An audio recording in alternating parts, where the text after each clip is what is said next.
Regard croisé sur l'Académie du coaching. Bonjour à toutes et à tous. Bienvenue dans ce nouvel épisode du podcast Regard croisé sur l'Académie du coaching. Aujourd'hui, j'ai le plaisir d'interviewer Frédéric de Grignard, coach professionnel formé à l'Académie et désormais formatrice au sein de cette école qui lui tient particulièrement à cœur. Vous allez découvrir son parcours et ce qui fait, selon elle, la force de cette formation. Regard croisé sur l'Académie du coaching.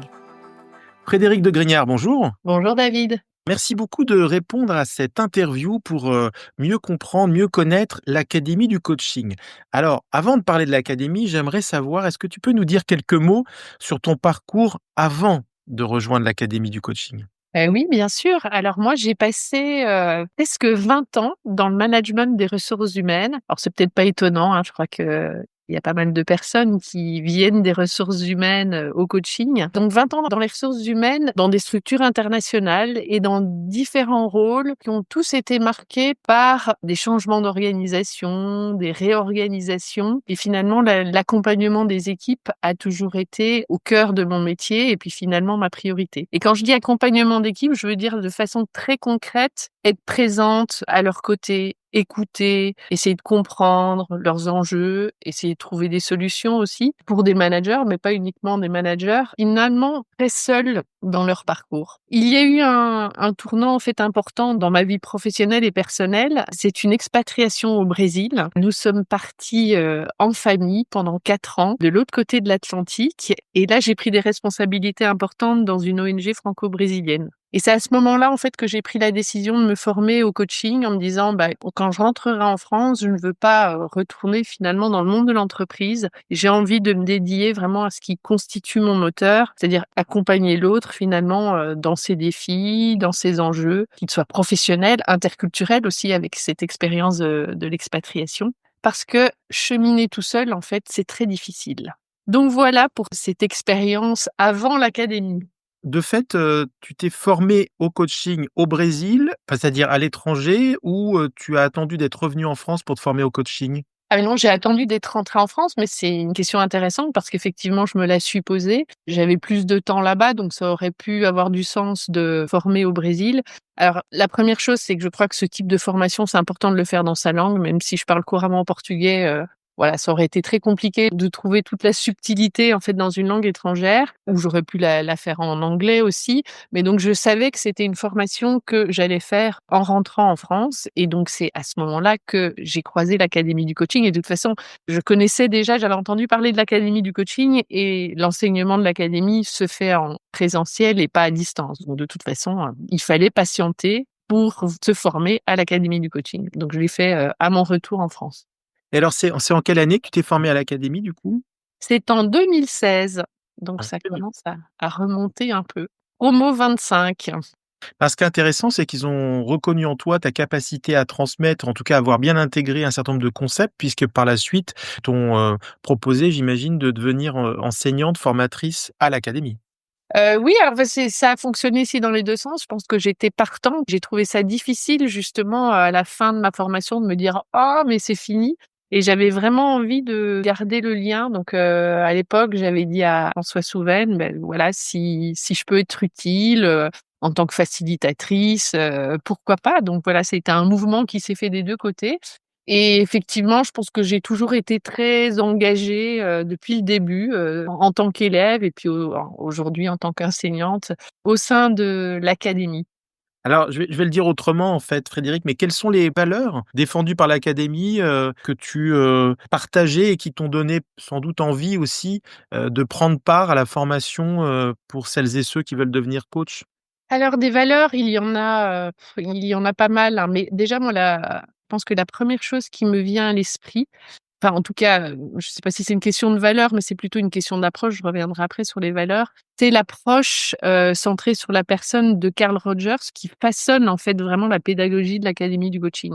Et c'est vraiment cette approche qui m'a fait choisir cette école et qui me semble vraiment pour moi, fondamentale, en tant qu'élève, en tant que coach, en tant qu'enseignante. Donc c'est vraiment, enfin ce que Carl Rogers met en avant, c'est vraiment cette qualité de la relation, en fait, qui est, essentielle pour finalement que le coaching permette d'avancer et de progresser et donc ça suppose l'accueil inconditionnel, de la part du coach, une considération positive et une vision positive, de la personne, de l'empathie, évidemment de l'authenticité. Enfin, Carl Rogers parle de congruence. Donc moi, je dirais que c'est cette approche de Carl Rogers et finalement les valeurs qui en découlent, en fait, qui m'ont vraiment attirée et qui, pour moi, font vraiment la différence entre, l'académie et une autre école. Et puis après, si je dois citer d'autres valeurs qui sont fondamentales également, il y a vraiment ce souci d'exigence. Donc on parle beaucoup de bienveillance et évidemment cette bienveillance est essentielle, au sein de l'académie, mais c'est de la bienveillance avec, à côté de ça,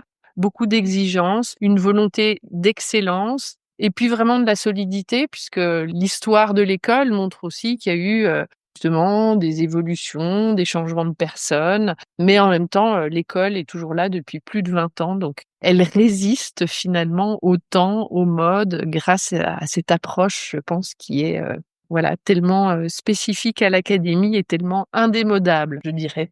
Alors quand tu prends un peu de recul, qu'est-ce que l'enseignement à l'académie du coaching t'apporte personnellement, éventuellement et professionnellement?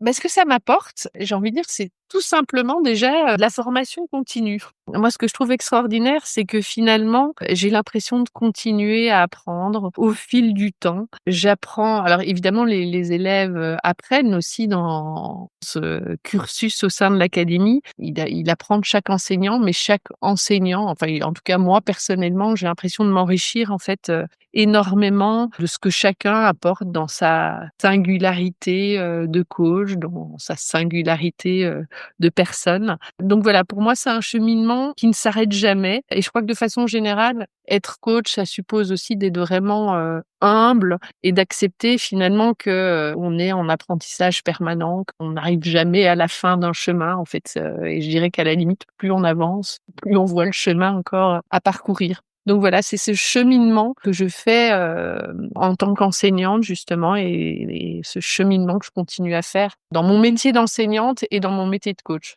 Quand tu réfléchis à ce que tu transmets à tes élèves, qu'est-ce qui est au cœur de ta pédagogie? Moi, ce qui me frappe finalement en prenant un peu de recul quand j'y réfléchis, je me dis que l'approche pédagogique de l'académie du coaching est une, vraie philosophie et puis en même temps, c'est une démarche, très pratique dans le sens où en fait, c'est une approche pédagogique qui a été développée par des coachs praticiens. Ce sont des coachs qui pratiquaient, qui ont construit et développé l'académie du coaching, mais à partir vraiment de leur pratique. C'est à mon avis en ça qu'elle est particulièrement, transformante dans son côté justement, une vraie philosophie, mais une philosophie aussi, pratique, si je peux le déterminer de cette façon-là. Et puis au-delà de tout ça et je fais encore le lien avec, Carl Rogers que j'évoquais tout à l'heure, pour moi, ce qu'elle apporte aussi fondamentalement, cette école, c'est de l'humanité et c'est une attention particulière, en fait, portée à la relation.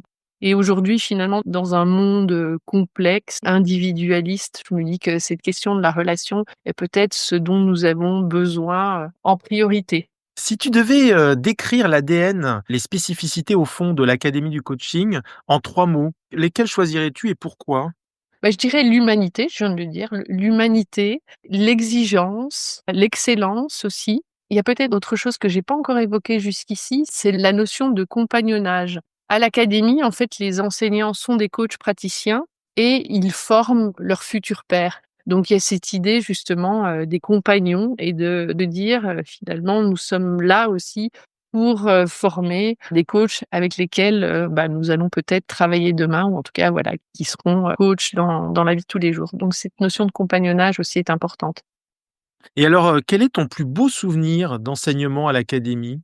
Alors ça peut être un souvenir lié à ta propre, période où tu t'es formé à l'académie ou évidemment, la période un peu plus récente où tu, enseignes à l'académie. J'avais réfléchi à cette question en amont, hein, puisque je me disais que ce serait peut-être une question qui serait posée. J'ai pas réussi à identifier un souvenir en particulier. En fait, j'ai des espèces de flashs comme ça, de moments de gaieté, de joie. Chez les élèves, en fait, de prise de conscience et d'un coup, c'est: «Ah mais oui!» et on voit, la marche, hop, qu'ils arrivent à passer d'un coup, l'ampoule qui s'allume, le bon sang, mais c'est bien sûr. Donc tout ça, c'est plein de souvenirs. Moi, j'ai eu la chance d'accompagner, un certain nombre de promos et voilà, donc elles sont toutes différentes, mais en même temps, il y a toujours ces espèces de moments magiques. Dans mes souvenirs de l'académie, il y a j'ai envie de dire des partages, en fait, de moments de vie. Le cursus dure assez longtemps, hein. Un élève va passer 15 mois avec, l'équipe de l'académie et puis même plus et donc dans ces 15 mois, il peut se passer, beaucoup de choses donc des moments joyeux, des naissances, des moments plus compliqués de maladies, de décès. Mais c'est d'avoir pu vivre ensemble aussi, finalement des moments de vie, avec l'émotion qui va avec, qui me reste là en me disant: «Bah, voilà, on passe des moments très forts aussi entre, enseignants et élèves». Alors, quel regard portes-tu, Frédéric, sur le futur de l'Académie du coaching et aussi évidemment sur ton rôle dans cette aventure? Alors pour moi, le futur de l'académie du coaching, c'est d'abord finalement, la continuité, continuer dans la lignée aussi de ce qui a été, posé par les fondateurs de l'académie. Puis ça rejoint justement ce que je disais précédemment au sujet de cette, philosophie et puis de cette approche en même temps à la fois très pratique. Continuité et en même temps, j'ai envie de dire ajustement, modernisation et ça je pense que justement, l'apport de Marie-Hélène Digny qui dirige, aujourd'hui l'école est important parce qu'elle est arrivée aussi avec, une expérience de dirigeant d'école de coaching, beaucoup d'expérience dans le domaine de la formation, dans le métier de la thérapie, du coaching apporte aussi, beaucoup de choses et permet d'ouvrir aussi, enfin, tout en gardant cette continuité dans l'ADN, mais cette ouverture et les ajustements nécessaires. Donc je me dis qu'en fait, elle est la gardienne du temple de l'ADN de l'école, mais elle apporte aussi un regard différent. Dans ce sens-là, je le vois de façon très positive dans la mesure où, bah, comme je le disais, moi j'ai l'impression d'être en formation continue en tant qu'enseignante. Ces apports aussi de Marie-Hélène, moi, me permettent de vraiment, évoluer, me questionner, apprendre, découvrir aussi d'autres référentiels au sein de l'académie. En quoi le fait d'enseigner à l'Académie du coaching a-t-il transformé ta propre posture, ou ta vision du coaching? Ça m'a permis justement de travailler encore, ma posture et puis en travaillant finalement aussi auprès d'autres enseignants, on apprend aussi beaucoup, des uns et des autres aussi et sur notre façon, finalement, d'être coach.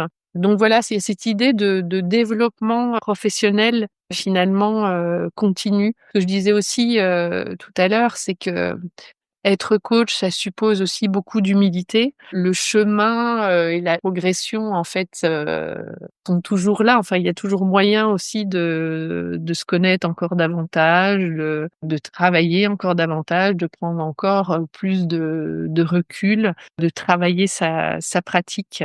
Donc voilà, je dirais ce travail en profondeur sur la posture qui n'arrête jamais. Et alors si quelqu'un, hésitait à rejoindre l'Académie du coaching, qu'est-ce que tu pourrais lui dire pour l'aider à se décider?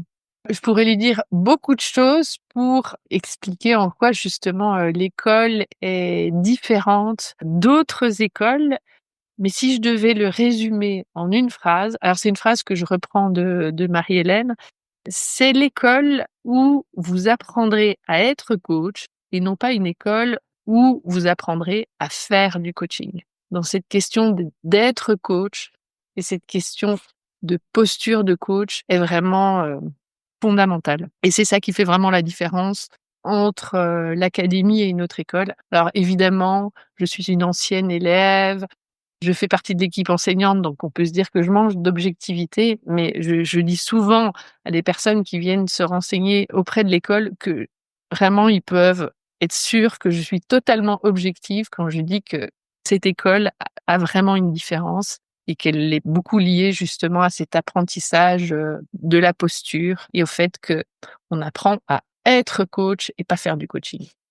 Je ressens beaucoup d'affection par rapport à cette école, est-ce que je me trompe? Pas du tout. C'est ce que j'étais en train de me dire aussi. Je me disais alors c'est pas la première fois que je me dis, mais je me dis: «Ah, c'est fou comme je suis attachée à cette école, aux personnes qui la constituent et comme je suis fière et finalement reconnaissante aussi de faire partie de son équipe enseignante et puis, bah, un peu de son histoire, hein, modestement».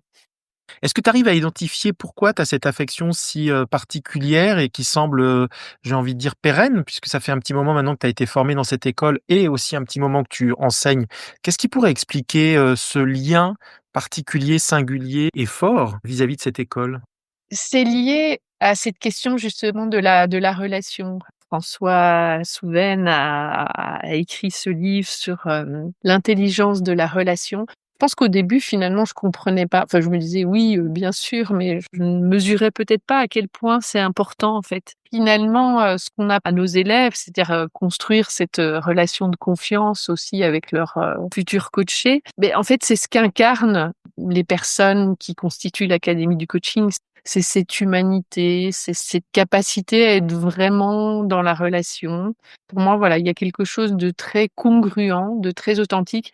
Et je me souviens qu'à l'époque, ce qui m'avait fait, choisir l'académie, un des critères qui m'avait fait choisir l'académie, c'est que j'avais rencontré, plusieurs, écoles. J'ai rencontré François et je me suis dit: «Bah, en fait, entre ce qu'il m'a dit, ce que j'ai entendu, ce que j'ai retenu et ce que je ressentis, tout était, aligné et en fait, j'avais pas du tout ressenti ça, ailleurs. Voilà, je me suis dit: «Il y a quelque chose dans la relation, dans la façon, en fait, dont on est ensemble, qui sonne juste». Est-ce qu'on pourrait parler d'une forme de congruence? Oui, mais c'est exactement ça. On revient à la congruence, chère à Carl Rogers. Eh ben, je propose que ça soit le mot de la fin de notre entretien. Merci beaucoup Frédéric, en tout cas, pour, avoir répondu à cette interview. Merci à toi, David. Regard croisé sur l'Académie du coaching. Merci pour votre écoute. Pour plus d'informations sur l'Académie du coaching, consultez le site www.academy-coaching.fr. Vous pouvez liker, commenter ou repartager cet épisode. À bientôt pour un nouvel épisode. Regard croisé sur l'Académie du coaching.